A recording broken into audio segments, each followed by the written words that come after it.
Olá pessoal, eu sou a professora Fernanda e esse é o segundo vídeo sobre ecossistemas brasileiros. Neste vídeo nós vamos falar sobre Cerrado, Caatinga e Pantanal. O Cerrado é o segundo maior ecossistema do Brasil. Ele ocupa vários estados: Goiás, Tocantins, Maranhão, Piauí, Bahia, Mato Grosso do Sul, Minas Gerais, São Paulo e Distrito Federal.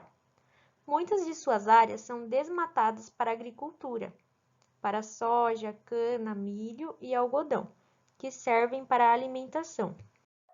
É um local com várias fitofisionomias, ou seja, a vegetação é bem diversificada. Tem partes mais florestais, partes mais savanas, partes mais campestres. A maioria das espécies apresenta certas características em comum: árvore de pequeno porte, caule retorcido e casca e folhas grossas. As raízes são profundas. As herbáceas não possuem caule lenhoso e flexível, portanto, queimam na seca. O cerrado tem um ciclo de queimadas naturais. São pequenos incêndios naturais e reduzem conforme o tempo. Ocorrem através de descargas elétricas, combustão espontânea, atrito entre rochas e atrito do pelo de animais com a mata seca. Os caules tortuosos conseguem sobreviver na seca e suas raízes são profundas, alcançando água nos locais mais distantes. O clima é tropical bem marcado, onde o inverno é muito seco e o verão é chuvoso. Então, essas duas estações são as que marcam, não tem aquelas variações das 4 estações. O solo é profundo, bem arenoso. As raízes são profundas justamente por conta disso, para buscar água e nutrientes. Agora vamos falar um pouquinho sobre a fauna do Cerrado. Temos como relevância o tamanduá-bandeira, diversidade de insetos, o que atrai as aves. E agora nós vamos falar sobre a flora, que também é bem diversificada. Aqui nós temos os ipês, que são plantas características do cerrado, destacam-se pela beleza das suas flores, muito utilizadas no paisagismo, e além disso, elas apresentam uma madeira muito resistente que pode ser usada na marcenaria. Baru, que é uma árvore frutífera, por isso apresenta grande importância na alimentação, e tanto a polpa quanto a amêndoa do baru podem ser consumidas. E é importante destacar também que a fauna e a flora do cerrado estão cada dia mais ameaçadas, principalmente em decorrência da ação humana. Entre as principais ameaças enfrentadas, podemos citar aumento das cidades, avanço da agropecuária, queimadas, poluição, caça e pesca. Agora nós vamos falar sobre a caatinga. A caatinga ocupa Ceará, Rio Grande do Norte, Paraíba, Pernambuco, Sergipe, Alagoas, Bahia, Piauí e Minas Gerais. Então, ela vai se situar principalmente na região do Nordeste do nosso país. Geralmente, quando se fala nesse ecossistema, as pessoas logo lembram de cactos e também de um ambiente mais seco. O clima nesse local é semiárido, pouca chuva e seco. As espécies que ali vivem são adaptadas a esse tipo de ambiente. A vegetação é xerófita. Xero significa seco, ou seja, é adaptada a pouca disponibilidade de água. Exemplo: cacto, tipo de planta que reserva no seu interior uma quantidade de água, tendo uma tolerância para suportar a escassez de água. São vegetações baixas, não tem tantas árvores de grande porte. Para lidar com a seca, é comum que haja perda de folhas, dando aquela impressão que as árvores estão mortas, mas ocorre uma mudança nos períodos de chuva, que são bem poucos. Essas plantas têm raízes profundas para alcançar essa água que está longe da superfície. O solo é raso, pedregoso e rico em minérios, porém é pobre em matéria orgânica. Em épocas de chuva, há a formação de rios, e isso vai atrair uma grande diversidade de vida em seus entornos. E aí, no período da seca, esses rios secam e a vida vai acompanhar o rio. O pente de macaco é um exemplo de como a vida pode se adaptar bem à aridez da caatinga. Ele aproveita o calor do sol para esquentar uma vagem a ponto de estourá-la, o que espalha por uma grande área as sementes que estão dentro dela.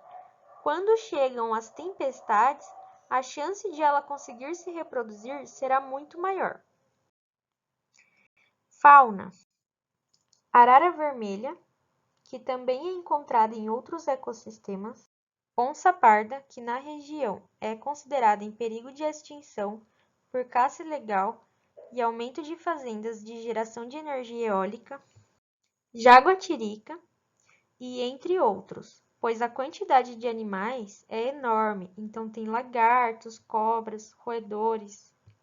E o nosso próximo ecossistema é o Pantanal, que é uma das maiores planícies alagadas do mundo e possui essa paisagem alagada. Existe nesse local uma grande diversidade de peixes e de aves por conta dessa característica de abundância de água. É um local que tem influência da Amazônia, do Cerrado, da Mata Atlântica e também tem algumas características curiosas. O Pantanal fica no centro-oeste do Brasil, nos estados do Mato Grosso e Mato Grosso do Sul. Os lagos secam e voltam. Nós chamamos de lagos temporários. E qual a vantagem disso? Esses lagos acabam sendo ilhas que acumulam peixes. E aí, quando eles estão ali ativos, eles servem de alimento para outros animais. E quando o lago seca e os peixes morrem, eles viram matéria orgânica. Então, por conta disso, o solo é muito fértil. O clima é tropical, inverno seco e verão chuvoso. Então, são duas estações bem marcadas. A umidade relativa do ar é muito grande.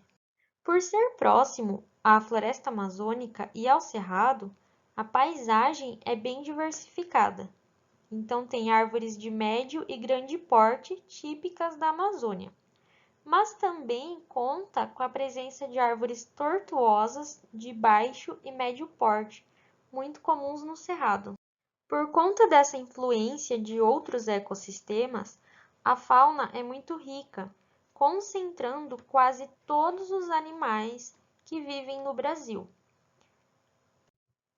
Aqui nós temos o tuiuiu, a ave símbolo do Pantanal. O jacaré e o peixe-dourado são alvos de caçadores e pescadores. Então, é importante destacar que aqui ocorrem muitos ataques ilegais, né? Muita caça, pesca, e falta uma fiscalização maior nesse local. Esse é o jacaré do Pantanal e esse é o peixe-dourado. E o Pampa é o último ecossistema desse vídeo. Pampa é o único ecossistema brasileiro que está presente em apenas uma única área. Alguns o chamam só de campos, outros de campos sulinos ou de pampas. Sua bacia hidrográfica é composta por duas grandes bacias que se subdividem em vários rios que vão servir de amparo para cidades locais, para a pecuária e para deslocamento entre as cidades. O clima a gente chama de subtropical frio e sua temperatura média é de 19 graus Celsius, ou seja, uma temperatura baixa. O inverno é bem rígido e o verão é agradável. O solo é muito fértil. Em alguns pontos, temos a chamada terra roxa, derivado de origem vulcânica. Então, o solo é rico em nutrientes. É uma área que atrai um grande interesse para agricultura e pecuária, portanto, tem sofrido com a perda de suas áreas para atividade econômica. A fauna é composta por uma diversidade de aves, como numerosos beija-flores e tucanos. Também existem diversos mamíferos, como guaraxains, ratão do banhado e capivara. E essa foi a segunda parte do vídeo sobre ecossistemas. Falamos sobre cerrado, caatinga, pantanal e pampa. Até mais!